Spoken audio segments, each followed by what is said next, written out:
دم باش بینرن هجا خوشتوی بینرن کانال بادینان سات او بوجاره که دی اسنوجدار درونی سالم حکیم هینن برایز گشنه ایک لگل هلاتنا خلقه کنی جو برنامه کی درونی و جواکیه تایبت ابو گشا پیدا ناروشن بیره درونی بینرن هجا هنشین پیوندی الگلمه بکن و هلا تلفون 0750 754 35 18 از دوباره بکمه و 0750 754 35 18 بینرن هجا بابت ما افراد سر اگر نخوشی درونی الدف زاروکا آنکو بوچی نخوشی درونی الدف زاروکا پیدا بن ام ده الوی خلکی بحثوی اگر دکین او اگر زفرن بو اگرت قنیتینا آنکو وراسی بو ماوین و رحمالنا هر وصا اگرت جدرونا او جک ریکن چارس گواشتن درونینا السر وان زاروکا و بهرابتری ده ام ده ترکیز دین سر اگر نافمال ده آرشت نافمال ده کد بن اگر بو پیدا بونا نخوشی درونی الده زاروکا ده هل بد بری که مروف وید چاره سر کتن چن نخوشی که درونی هبد وید مروف دیو چونک هبد سر اگر نخوشی درونی آنکو مروف بزند اف اگر چنه هکه مروفی زانی اگر چنه مروف دیشیتن وان اگر چاره سر بکد و وان اگر راکتش خوله دا چاره سری پیدا بدن بو وان نخوشی درونی هل بد اگر نخوشی درونی یت نف مال ده اوجیک دیتن اجبر مال ده آرشت هین هفجین شرعی کدت کد نف مال ده آنکو گنجاندن نف بین زاروکا ده نبتن شوی کی باش نابینا ده هفجینا ده نبتن هل بد ده ناکوکیه که بو وی زاروچیه بتو ده توشی نخوشی درونی بید هر وصا زاروک بیتن قطانه و لیدانه اوجده و خبره بجنه هل بد اف زاروکی هنه ده توشی نخوشی درونی بید هر وصا او زاروکی بیتن پشت گوه خواه آویتنه و پیتی پینه کنه ناف مال ده یان اوی زاروک کال مال چپ کتن و برای خدانا تلویزیونی بو ماوی دریج و چه برنامه تلویزیونی هبن و تایبتی او برنامه کو فیلمیت سر تندتیجیه و سر عنفه و فیلمیت رعبه هل بد اباده کارتی کرنه که نگاتیو ده سر رفتار ویزاروکی کدو ویزاروکی چید بتن توشی نخوشیا بود یان او زاروکی گله برای خودتن فیلمیت و جنات ده هبن یا دی طرست ده هبت هل بد او زاروکی هنه ده توشی مطاسیت توش بونا نخوشیت فوبیای بتو یت آلوزیه بتو یت بزدیانه بتن پاش روژا خود هر وصا پی تی وی ام پیتی بدینه که وان آرشید وان زاروکا ناف ماله ده وان آرشا وان گواشتنا چاره سر کیم بری کو اف آرشا مازم ببتون جدز در کبت هر وصا چاره سر کرن و که انسان چاره سر کرن برهوا و یا های ناف دوره ده و نوجدار درونی یتین و سنترت چاره سریت زاروکا یتین پی تی وی خلق ما کو شرم نکن و بچن قسطوان سنترا بکن دا آرشت خو بزانن و داشین هلکن چکو کلیل کا چاره سریه او مروف خورد ببتن سروان آرشت خو بزانتن و رازدگو بتن بزانتن کچ آرشت نف مال ده نف خزانه ده دوان آرشا سر زال ببتن وس شی چاره سری بو بین نو ثابت کو آرشت وی زال ببن سروی پی تی وی کو مروف زال ببن سروان آرشا و بزانتن اف آرشا چوار ریدن و حتی بچیت کو وان آرشا چاره سر کتو یا پی تی وی او وک هویه کبتن بود چا وان آرشا دی چاره سر کت وکی ما گوتی آرشت اگرید نخوشید درونی الدوجارو کردن اگرید بیولوژینا انکو اگرید قنیتینا و اگرید دمارینا و اگرید وگو هزرید دمارانن هل بد و هندک جارا هندک تین زک ماکی دنا چید بن او اوجک دم دوگیانیه ده چید بتن دیکی هندک درمان ورگر بید آن توشی تیشکی بید آنکو اشیعه بید یان او دیکه توشی خوارنا که باش نوارگر بن آنکو سوء تغذیه هبتن هندک خوارنجی که بن هندک فیتامیناجی هبن یان افزارو که یعنی زکی دا خودا توشی هندک ویروس ها ببتن لورا بيتفيا يعني افديكا هشيار بتن دمي زاروك دوغيانيه دا السرفان خالد مرقوتين دا بچكي توشنا بتن دا توشنا بتن باش روجي او زاروك توشي نخوشيت دروني بيت وكي امزاني كو هر مروفكي هبت آگه جنگه هاي آگه الجلخواه هاي وان سیستمت هنی اوجک مشکی مروفی بيزاني نادت مروفي اشتربت ورقرتن بريكا هستا ورادا تورقرتنو تشتت مشكي دا ومشك تشتن وان بيزاني نا شروفت كتو برسفيت دت برسفيت جونجاي دا وان تشتاد الوان حواست هني دتن شويكي درست هون وسيستمك ديجي ما هي جهاز سمبثاوي وباراسمبثاوي مشكي دا اوجك توازنه که هفبندیه که تخت نابینا لشیده هر وصا ما هندك گلاندت هند لشیده اوجك بيتفينا بو برگریا لشی و هر وصا بو پیزانینت لشی بو برسفدانا لشی بو چبو يرد چه من النف جنگهاوی ده اوجك ما خدا ثايروكسين ما هاي يا بتيوتري ما هاي هر وصا ما اف قدت هني اف گلاندت هني هورمونات دن اف هورمونات هني اكثر تشناف خويني ده او گهورينه كي تخن لشي مروفي برانبري كو تشبو ياري تشيبت هر وصا دمشكي مروفي ده هندك وگوهزير دماريه هين لشي مروفي ده اف وگوهزير دماري گهورينه تخن مزاج مروفي تخن دوخ مروفي تخن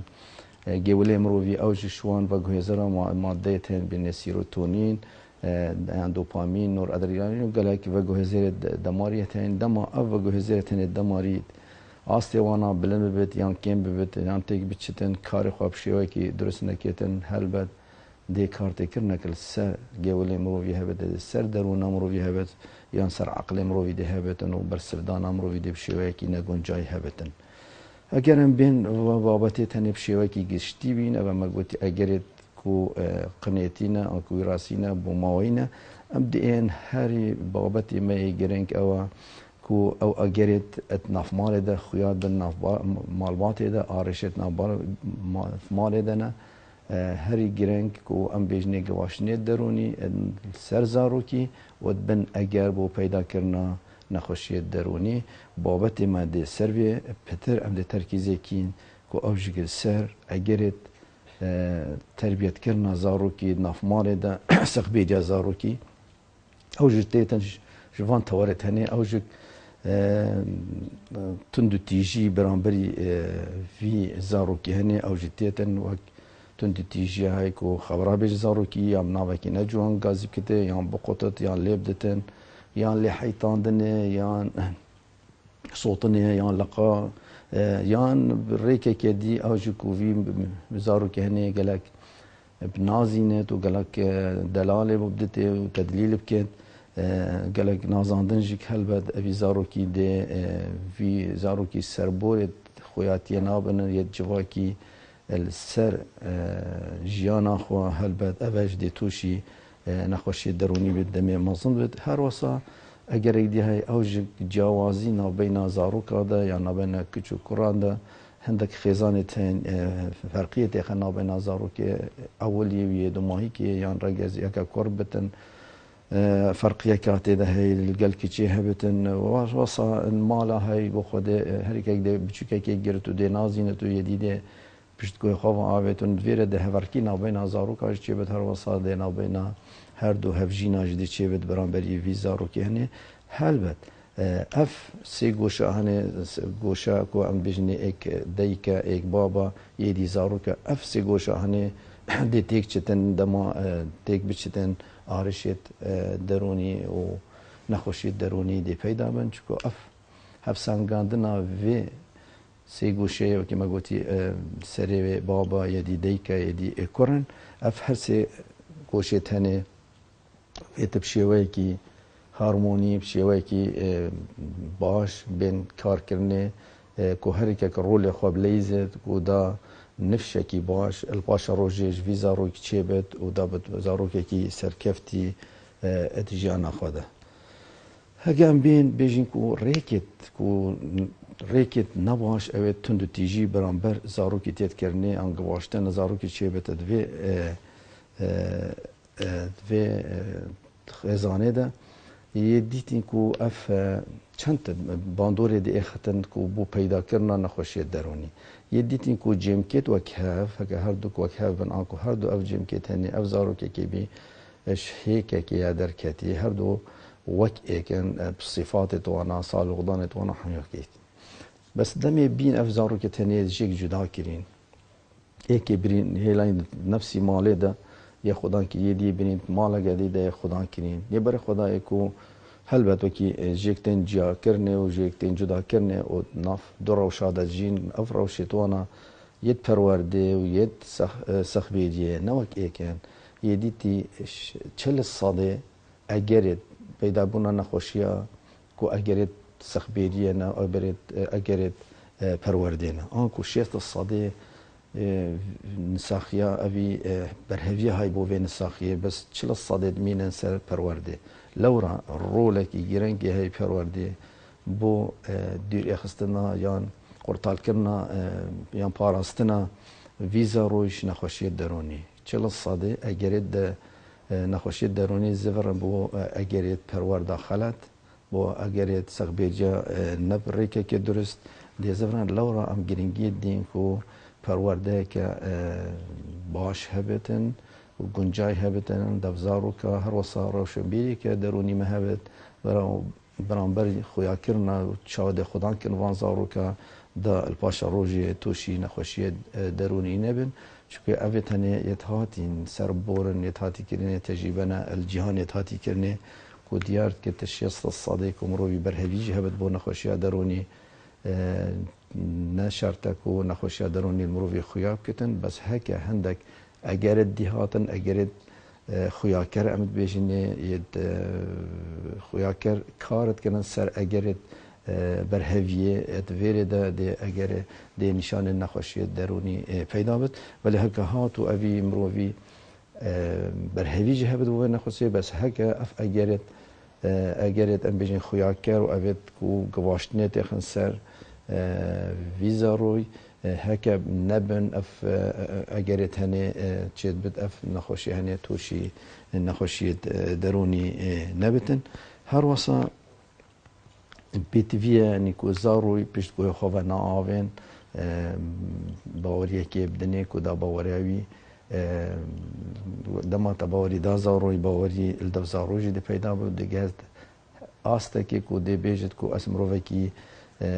بیتوی ما اسم روی که بهاما ناوه ناو دی بابت خدا لورا دی باوری بوی چیه بید هر وصد دما باوری بوی چیه بید باوری دی بابا ها دمایی که وکی چه ناو جواکه که برفرهتر القطاب خانه دبینه باوری ویلدف گل زاروکاش چه بی ویده شیانت تکیلیه بشیوه که ریکو پیک ده هبتر گل خلکه که گل خلکه که بشیوه که گنجای کاری بکتن و تکیلیه گل خلکه که خالك هري جرنجا كو خالك ما بيتبيا نزار روي بهلن بو دي بابا انكو هبدو هفسرد ايك ویزا روی خودان بکن هندک خیزان تنک و با پیرت نافدین متد نافدین خالت نافدین ناهل نفزارو که بیتن خویا کرنه دست دی بابا ده ادویر ده و خالک گلک گرنگه و گلک خلک ما بیت وی برچاف ورگد بلا جبلی دی بابا ما اخوا ادویزا روی ده نکن چکی دی باب بتنه زانن که ویزا روی ده چواب چره که ده پرورده کنو ده سخبیری ده نیو پاش روژاوی ده بود دست نشان کن بس هکا هاتو هندک دی مافمال ده تایبتی پیر و با پیر یان مت اوه هنه کارتی کرن هر یک ده بخواه کشید اوی زارو هر یک ده هیلت سر ریکه که او زارو که دمام مزانه بد نزان ده کش ریکه و وجیره نزان ده کش ریکه گیرد و کش ریکه ده بردد آنکو ده توشی آلوزیه که بتنن و چو تشتی فیر نابد و چید بتن مازن ببید توشی نخوشی درونی ببید هر وصا خالک دیگه لگرنگی های تسخبیریا زاروکا دا ناف جواکی مده اوجی زاروکی و سخبیریوی امنه لپیویا داین گهه و انکو روضه و حضانه و یان پیلن پیویا خدامه و چکو شرط کو تو تخبیریه تو بزاروکی خوب که نه لپیوی خدام خوب نه لداینه و تو خدا نوی زاروکیه تو اوینیه بدیه دلسوزی بدیه باوری بدیه لورا ام وی خالجی گرینگت بینین خلکی ما ویگا وی زاروکا خوا نزیکی زاروکی خوا نابتن زاروکی خوا وکی ما خلقا دیدش گوتی هف بندیه که دلسوزی و هف بندیه که گرم پیدا نابد نابینا زارو و دیکیه ده لورا دیک ده مازم بود بی زاروکی من حشمنا که چکی هف زاروکی هنی هیچ بچکاتی طاما وی هف بندیه و نابینا وی دلسوزی و وی اوینیه نسح کرا لورا چه خوشی جدیک خونا بین دم مازم بد یعنی هک بابت مازم بتن اف بچکی ها خو نزیک ناکتن چکو وی بابی هف بندی پیدا نکرا دلسوزی ندا وی زاروی کو هر دو پیک هر دو آلو گور ببن گلک بگهن آستکی کو هر دو کل گلک خوش ببن هستکی خوش بوان پیدا بدم مازم ببتن هر وصا پی تی وی کو ام باید خاکی گرنگ بدیم بو وی هفبندی تایبتی سالت اولی که ما گویی 6 هیوت اولی جیان امروی و 3 سال داد ویره ده پاش روزا وی نخوشی ویزا روی پیدا بده بو پاش روزا وی کدی چوا جیان هر وسا ام وی زاروی محروم نکینش اوینیه و دلسوزیه هر وسا هکما نشیا ام هفبندی که بخین وی زاروی ده پاش روزی ده دم اشناف خیزانه ده درد کفتو مازن بد برای قطب خانه بچتن یا برای ناف جوا که ده بد آنکو خلک الماستر یا تکیلیه ده بکتن ادویره ده سرکفتنی اوان تکیلیت خوی جوا کی ناینت لورا ده بتن اگرک بو پیدا کرنا نخوشیت جوا کی هر وصا نخوشیت درونی الدوی زاروی هی هگم بینو گلو چنه اگرت اگرت وان آرشید ناف خیزانه ده اگرت وی چی نبود چه آرشه دست بید کنه الخیزانه ده یک شوانا خاله که هری گرنگه هورکی ناو بینا هر دو هف سراده کو مال دستوی ریبه بچتن آنکو اوید وید زال ببدن سر وی سیستم وی خیزانه و بدست خواب کشید آنکو وقت دو طاید ویریسی هر که گده بخوا کشتن یعنی جن گده بخوا کشید و ظلام ده بخوا کشید هر که گده وید سرور بد ناوی خیزانه ده اوج دی بد اگرک یعنی کو هر دم هورکی هبت هر دم شر هبت و آرشه هبت ناوی جوا که ده و برم بری ویزا رو که هنی اف آرشت هنی تین پیدا کردن بن بویرد نخواش و گواشنی درونی برام بر ویزا رو که هنی هل بد اف بویرا کو هورکی که نباش بشیوه کی نباش نابینا جنومیره ده گازن ده هر گفت جنومیریش ایکو ده بد نگیش بن آنج آستکی گنجایل گل ایکو دو و بگهن خلیک بگنجن و چاو ده جیانا خوا ریبه بن و سیستم پاشا روژا و مالباتی ده چار ریبن هر واسه اگر که دی های چید بد ایک جوان هف سریت هنی جنومیر ایک جوان یان هر دوکا نخوشه که درونی هبت تایبتی اگر تک چونت کسایتی هبن تک چونت کسایتی ناف جواکی ده گله میشن احتمالات ده حتی 20 الصادق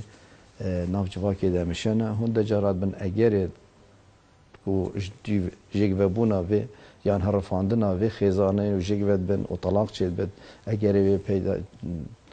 نزانینا کو خلق مال نزاند کو اکشوان هف سریتنی جنومیرا اکشوانا یان هر دوکا نخوشیه که کسایتیه های تکچونا کسایتیه های لورا لیک ناگون جنو نشین زارو کت خواه نفشه خواه بشیوه کی درست ببن سری و بشیوه کی درست سخبیری بکن اکشوانا ده نرم بد اکشوان ده رخ بد ادویره ده افزارو کده نابین آوان ده حلیت و نزان ده چکیش ریکی بخواه گیرد و ده کیوه چد هر واسه هر دم اگه شرح بت الناف مال ده نابین جنو میرا ده برم بری وان زارو کت هنی و نگهن آستکی کلی که بگنجن ده تأثیر که مازن دل سروان زارو که بد دم مازن بد خاله که دی هری گرنگه های آرشید آبورینه دیت آبوری ناف خیزانه ده کو اف خیزانه آبوره کی باش نینه کوشیتن پێداوستی و داخوازی و پێتوێت دەبێ خێزانێ شێوەیەکی ڕێک و پێک ببن سەری و بەژ دێ بتن ئەگەرێک بۆ پەیداکردنا نەخۆشیە دەرونی دەوان زارۆکێت هەنێ خاڵا دی خاڵا دمەهێکێک و ئەگەرێت بۆچی نەخۆشی چێت بن ئان ئاڕشە چێت بە ناو خێزانێدا ئەوژێک مرنا ئێکشوان کەسێت نافماڵێدا تایبێت یان دەیک بێت یان باب بێت مرناوی دێ باندۆرەکە گەلەکێ نێگەتیڤ دێ ئێخەتن سەروان زارۆکێ هەن یان نەپەیدابوونە دەی بابا یان غیابا وانە ئشمالێ شێوەیەکی بەردەوام یان شێوەیەکی کورد ینی نە بەرهەڤیە دەی بابا ئەتمالێ دە بەردەوام دەبێت ئەگەرێک ینی بۆ پەیداکردنا نەخۆشیەت دەرونی ئاکو دەیک ئەگەر پێتویە دەیک ساڵە ئەولی ئەتمالێ دەبێت و پەیوەندیت خوردا بشێت ئاواکەدەن گەلوی زارۆکێ هەنێ وەکی مەگوتیدا هەڤبەندیەکە دڵسۆزی و ئەڤینداری ئەلگەلوی زارۆچێکێت دەما ئەو دەیکە هەنێ ئەگەر نەلماڵێ بتن ئاکو پشێ شۆلێک هەبێت دژ دەربەی ماڵێ دەبێتن ئەف هەڤبەندیانێ چی ناوێت ئاکو ئەڤە بلۆکی ئێکیە بنسترە پەیداکردنا باوەریە گەلوی زارۆکی بۆ خۆیاتیاوی بۆ نەفساوی دوێرێدا ئەف هەڤبەندیەگە نەما ئەف هەڤبەندیها دەبێتن ئەگەرێ پەیداکردنا ئاڕێشە پاشە ڕۆژێ دەبێت ئەگەرێ نەپەیداکردنا باوەریە بخۆیاتیاخوا دەوی زارۆکی هەنێ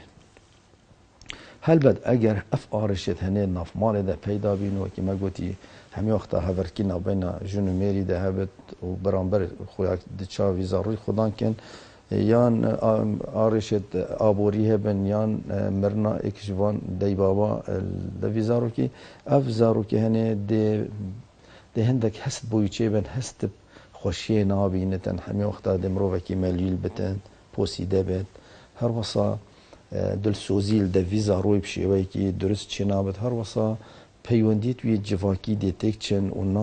ناگهێتن ئاستێکێک و ئەف زارۆکیانێ باوەری بخوا هەبێتن شێوەیەکی باش و دێ بە مرۆڤێکی خۆپەرێز بێتن مرۆڤێکی ئەنانی بێتن بەس دێ حەشخواکێتن و نەشێت ئالوگۆریە بدتن هەستێت خوا ئانکو مەشاعرێت خۆ نەشێت تەبادل مەشاعرە وی مرۆڤی نابن بەرامبەری کەسێکی دی بەرامبەری کەسێکی دی توێ خێزانێدا یان ناف خەلکێکیدا دەف مرۆڤی هەنێ دێ مەزن بتن مرۆڤێکی نەدڵسۆزە نەشێتن پەیوەندیت دلۆڤانی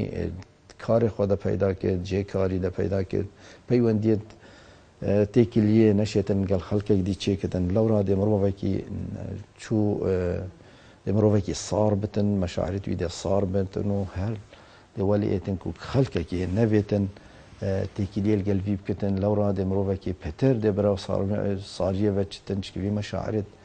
تێکیلیە نینن گەل خەڵکێکی هەست بخۆشێکی ناکرد دەما تێکیلیە گەل خەڵکێکێت کرد لەورا ئەم مرۆڤێت هەنێ دێ بەرەو خەمۆکیە بچن و دێ نەخۆشیێت خەمۆکی بۆ وان زارۆکە چێبن و دەما دەبینێک و ئاستێ خوا کوشتنێ بێگاوێ دەوان زاڕوە دێ پتر بێت بەلام بەکی مازنت بتە ببێتن گەنج و دوێگاوێت و ناوجڤاکە مەدەبینێ ڕێژە خوا کوشتنێ یا بەربەڵا ببێتن ناوبەینا گەنجادا ناوبەینا زاڕووکادا ئەوژە زڤڕن بۆ وان ئاڕێشێتمە ئەلسەر ئاخفتین گەلۆ هەندێک دەبێژن پا بۆچی بەرێ خەڵکی خۆنات کوشتن بۆچی ئەف گەنجە دوێگاوێ خوات کوژێن ئەنێ ئەوژە دێمێ زەڤڕەتەنن سەر شێوازێ vêjiyana em tê de jîn ev şêwazê şaristaniyê em tê de jîn hindî berê ku nav civaka Kurdî de civateke pêk vegirêdayî wî hevbendiyeke xurtin nav xêzanê de hevî an ku deyk û bab û biçûk û zar û mirovêt wana hemî lê komid bîn malê de jî lê komid bîn demê derdiketin nav reza de lê komid bîn demê digetin navçema de lê komid bîn demê karî de karê nav malê xêzanê hemîl gelek bî keyfiya wan hemîl gelek bîn deyva bi tişolî de jî biçûk hewceyî biçûkî bîn biçûkî gel wana karit kir an ku malê de jî çû caran jêk dûr netketin her wesakî çûn ser karî ji nêziyê kidin xweşiyeke mezin nabe newan de çêbî pitir nêziyêk bîn hemî wexta pitir nêziyêk bîn dema pitir nêziyêk bîn arêşe peyda nedbîn ev zarokî vêgavê yê vî çerxî hetî malayê di jorekê de tinê li gel xwe cîhaneke taybet li gel xwe tinê dijîtin بس هكتبه براوردي كي گنجي بري اوه بري الگندان جانورا كردواريه ده حميت جورا كده احتمالا نبستن هيو هنت وقت نبي هزرت خوات هندا تشتديت وجودي ده بكتن همي وقتا الجليك بين صحاري درابن الجليك انشن سر شودي دا شابه الجليك بن بيك بي مجال نبي كو هستب والا هي كدروني بكتن هستب كيماسيه كي بكتن الدف فيزا رو بيدا نبي لا را زفرين كو اجرت خو كشتني في چرخي هنيك والناو جواكا كردي فيغا في امتدجين جبار فيغو هورينا شوازي جيان دف كردواريه فيغا فيدا او جيك دي بابا وقت نينا وقتكي باش بدن وان زاروكت هني اف زاروكت هت هيلاين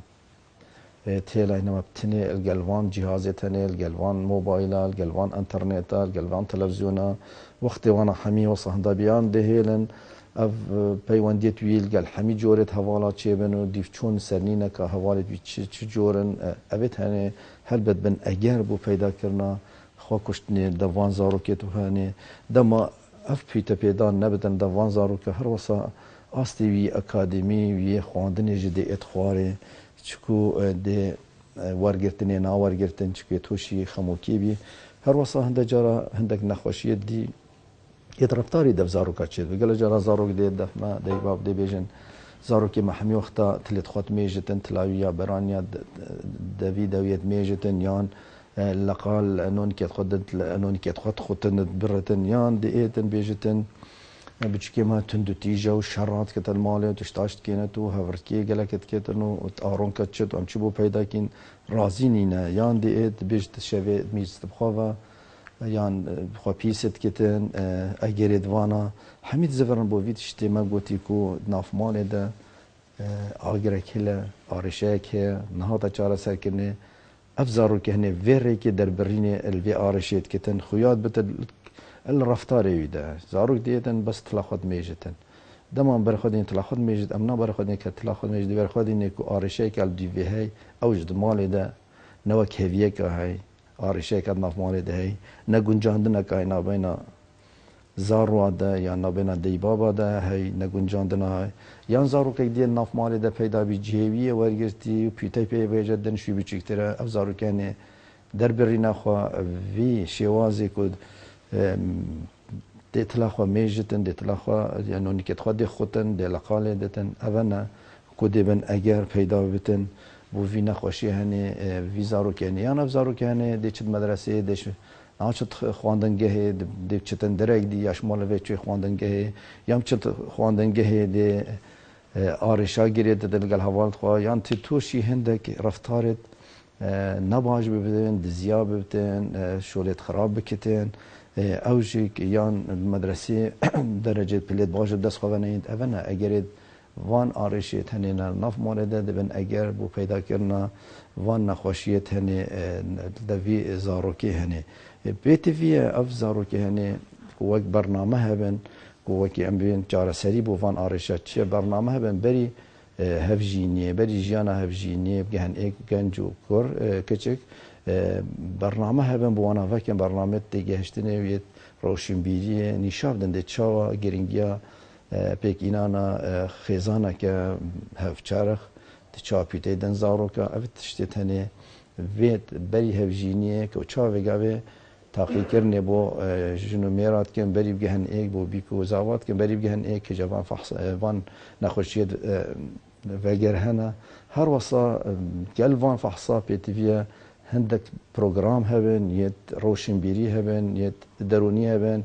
کدی چاوا نیشاوان دی بابت پاشا روزی بدن کدی چاوا سخبیریا زاروی کن دی چاوا گرینگی دن ایک دی چاوا دلسوزیه بو پیدا کن و زاروی هر وصا بو نابینا خدا دا خیزانه که باش پیدا ببدن دا هنده زاروی باش پیدا بن دا نفشه کی پیز پیدا بد و بگهتن بشیتن آرشت خواه الپاشا روزی ده چاره سر بکت بشیوازه کی سرفرازی و کو سرفرازی هر وصا بزفرتن بو گلی ما بو ملت ما کو ام وان دیار دیت خواه کشتنی وان دیار دیت آرشت درونی هندیش مبید کو ام کم کی ناف وی نفشی نویده دا نفشکی باش چیبد و اگه ما گوتی پیس چیبد دا امن توی خواب شین پتر خدمت آیب کین بو پاشا روژه بله بینری هیجاج برکی ماسیات دمی ام دی بیجین حتی خلاکه کتیب گهین ایک بمین خیر و بختیا خود الگلوابت